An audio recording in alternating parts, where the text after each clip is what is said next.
is legal high the right term to use? There's an implication that there's been a process whereby they've been considered legal, therefore there's a feeling of safety about them.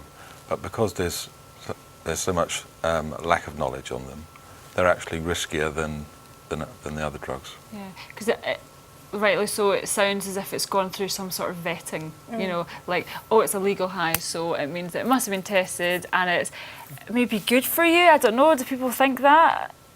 I don't think they think they're good for them, but they have a misconception that they think they're safer because they think, well, if they were dangerous, they'd be made illegal.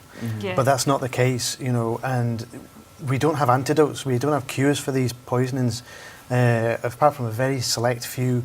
And when people come into us, you know, there is nothing we can do. We try and cool them down, we're trying to sedate them, etc.